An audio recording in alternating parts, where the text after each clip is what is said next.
আচ্ছা, উদাহরণ 2 কি বলছে দেখো, একটি ত্রিভুজের ভূমি দিছে, ভূমি সংলগ্ন কোণ দিছে এবং অপর দুই বাহুর সমষ্টি দিছে। এটা কোনটা? এটা হচ্ছে সম্পাদ্য 1-এর মতো।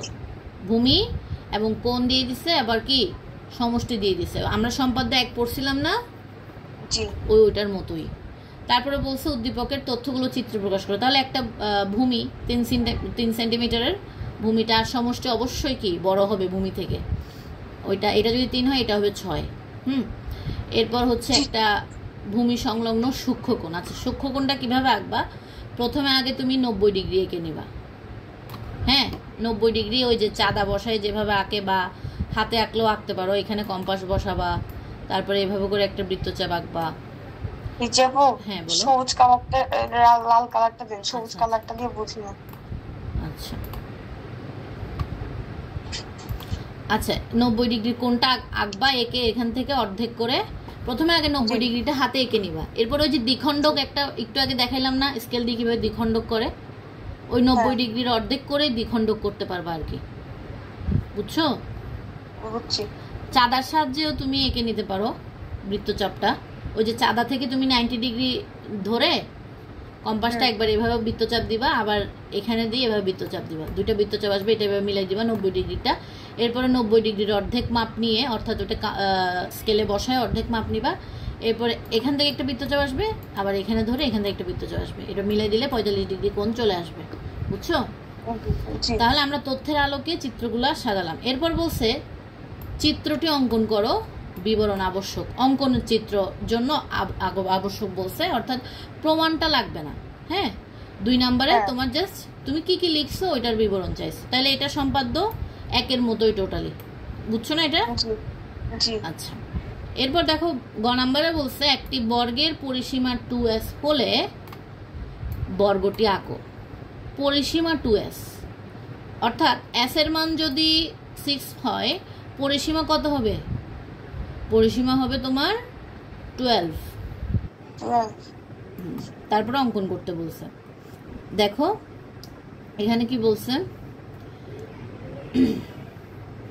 এতটুকু হচ্ছে তোমার পরিসীমা।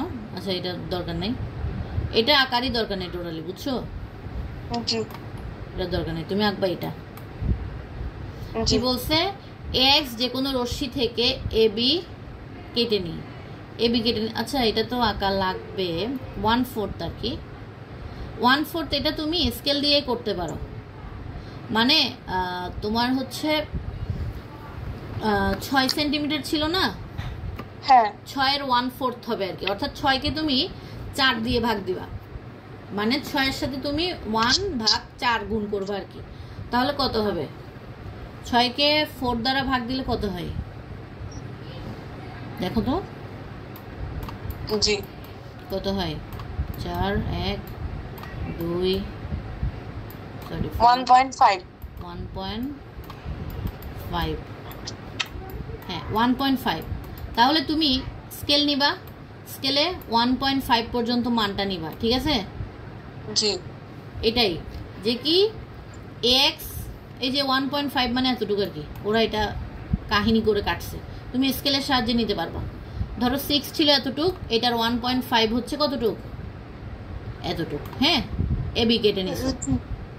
তারপরে বলছে এ বিন্দুতে এই আঁকতে বলছে এবিতে, মানে কি একটা লম্ব আঁকতে বলছে 90 ডিগ্রি কোণের সাহায্যে। বুঝছো? 90 ডিগ্রি কোণের সাহায্যে। তাহলে 90 ডিগ্রি কোণটা কি? এই কোণটা হচ্ছে 90 ডিগ্রি কোণ। এজন্য বলছে এই লম্ব এবি, অর্থাৎ এবি বাহুর উপরে এই একটা লম্ব আঁকবা, এটাই আর কি। এখানে 90 ডিগ্রি কোণ ধরে তারপরে এই একটা লম্ব আঁকবা। আঁকার পরে এই থেকে এডি সমান এবি কাটি, এডি সমান এবি কাটি, অর্থাৎ এই মানটা নিয়ে এবির সমান করে তুমি এডি কেটে নিবা। কারণ কি আমরা জানি বর্গতে প্রত্যেকটা বাহু সেম হয় না। জি, তাহলে এবির মাপটা নিবা, নিয়ে এবির মাপটা কত নিছিলাম? 1.5 নিছিলাম না? জি, ওই 1.5 নিয়ে এটা কাটবা আর কি। কাটার পরে কি হবে? বি এবং ডি বিন্দুকে কেন্দ্র করে 1.5 আর কি, এটা মানে হচ্ছে 1.5 এর সমান ব্যাসার্ধ নিয়ে বিএডি এর অভ্যন্তরে 2টা বৃত্তচাপ আঁকি। বৃত্তচাপদ্বয় সি বিন্দুতে ছেদ করবে। তাহলে কি করবা, বিসি এবং সিডি যোগ করবা আর কি। আচ্ছা, বিএডি এর সমান করে, বিএডি এর সমান করে মানে কি বলছে, এই যে দেখো বি এ ডি, এই যে এখানে একটা কোণ পাইছো না 90 ডিগ্রি, এটা তো 90 ডিগ্রি কোণ। লম্ব মানে মনে রাখবা এরকম জিনিসটা দেওয়া মানে কি 90 ডিগ্রি, দুই পাশে 90। তাহলে বলছে এই 90 ডিগ্রি কোণের সমান করে, ঠিক আছে, 90 ডিগ্রি মাপটা নিবা, এই বিন্দুতে ধরবা, এভাবে করে একটা বৃত্তচাপ আসবে আর কি। দেখো এভাবে করে একটা বৃত্তচাপ আসবে এবং এরপর এভাবে করে একটা বৃত্তচাপ আসবে এই বরাবর এখানে, আবার এই বরাবর ধরে এখানে একটা বৃত্তচাপ দিবে, এখানে একটা বৃত্তচাপ দিবে। এরপর এটা মিলাই দিলে কি তারা পরস্পর সি বিন্দুতে ছেদ করবে, ঠিক আছে। অভ্যন্তরে দুইটা বৃত্তচাপ আঁকতে হবে, কার ব্যাসার্ধ নিয়ে, এই যে এটা সমান করে বিডির অভ্যন্তরে দুইটা বৃত্তচাপ আঁকি। হ্যাঁ, দুইটা বৃত্তচাপ আঁকতে বলছে, কার সমান করে 1.5 এর সমান করে অভ্যন্তরে দুইটা বৃত্তচাপ আঁকি, পরস্পর কিসে ছেদ করবে, সি বিন্দুতে ছেদ করবে, তাহলে তোমার বর্গক্ষেত্র চলে আসবে। আচ্ছা, এটা আরেকবার বলতেছি। প্রথমে কি করবা, এক্স যে কোনো রশ্মি দেখান, হ্যাঁ এক্স যে কোনো রশ্মি কি করবা নিবা, দাঁড়াও মুছে নি,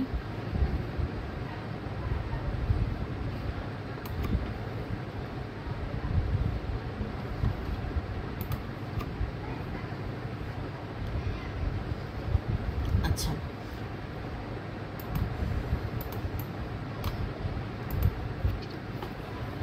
প্রথমে এক্স একটা নিয়ে নিব, তারপরে 1.5 অর্থাৎ যেই মানটাই দিব ওটাকে তুমি 4 দিয়ে ভাগ দিবা আর কি, ঠিক আছে, যেটাই দিবে ওটাকে 4 দিয়ে ভাগ দিবা। তারপর আসলো আমাদের কি 1.5, তাহলে 1.5 এর সমান করে আমরা কি কেটে নিলাম, এবি। তারপরে এবি এর এ বিন্দুতে এই একটা লম্ব আঁকবো, অর্থাৎ তুমি এখানে 90 ডিগ্রি মান নিয়ে আঁকবা আর কি, 90 ডিগ্রি কোনটা যেভাবে আঁকতে হবে আঁকবা, আঁকার পরে এই পাবা, এই থেকে আবার এ বি সমান করে অর্থাৎ 1.5 এর সমান করে তুমি এডি কেটে নিবা। কাটার পরে কি বলছে, কাটার পরে বলছে বি এবং ডি বিন্দুকে কেন্দ্র করে, এই যে এই বিন্দুটা এবং এই বিন্দুটাকে কেন্দ্র করে 1.5 এর সমান ব্যাসার্ধ নিয়ে, ঠিক আছে, 1.5 এর সমান ব্যাসার্ধ নিয়ে বিএডির অভ্যন্তরে দুটি বৃত্তচাপ আঁকি, অর্থাৎ এটার ভিতরে আর কি 1.5 ব্যাসার্ধ নিতে বলছে। তাহলে ব্যাসার্ধ নিলে কিভাবে কি করবা, ব্যাসার্ধ নিবা, নিয়ে ওই 1.5 যতটুকু মাপ নিবা আর কি, ধরো 1.5 এতটুকু নিলা না, তাহলে এখানে বসায়ে এখানে একটা বৃত্তচাপ আসবে, আবার এখানে বসালে এখানে আরেকটা বৃত্তচাপ আসবে, তাহলে এখানে একটা বিন্দু হয়ে গেল না। তারপরে এটা সিডি এবং সিবি বিসি এটা যুক্ত করে দিবা, তাহলে তোমার একটা বর্গক্ষেত্র চলে আসবে। বুঝছো, এখন বুঝছো? জি বুঝছি। আর এখানে তো আর কিছু নাই না? না। আচ্ছা, আজকে থাক তাহলে এতটুকুই, তুমি সম্পাদ্যগুলো রিভাইজ দিয়ে দিও। হ্যাঁ, জ্যামিতি তো আর কিছু নাই চ্যাপ্টারে। হ্যাঁ হ্যাঁ হ্যাঁ, আর এই চ্যাপ্টারে নাই তো, শেষ। আচ্ছা, জ্যামিতি আর কিছুই নাই এগুলা ছাড়া? না, আচ্ছা এগুলাই করতে বলছি। আচ্ছা আচ্ছা, ঠিক আছে, আজকে তাহলে এগুলাই করো ভালো মতো, ঠিক আছে, আমি রেকর্ডগুলো পাঠিয়ে দিচ্ছি। আচ্ছা, তাহলে তোমার আজকে ছুটি। আচ্ছা, ক্লাসে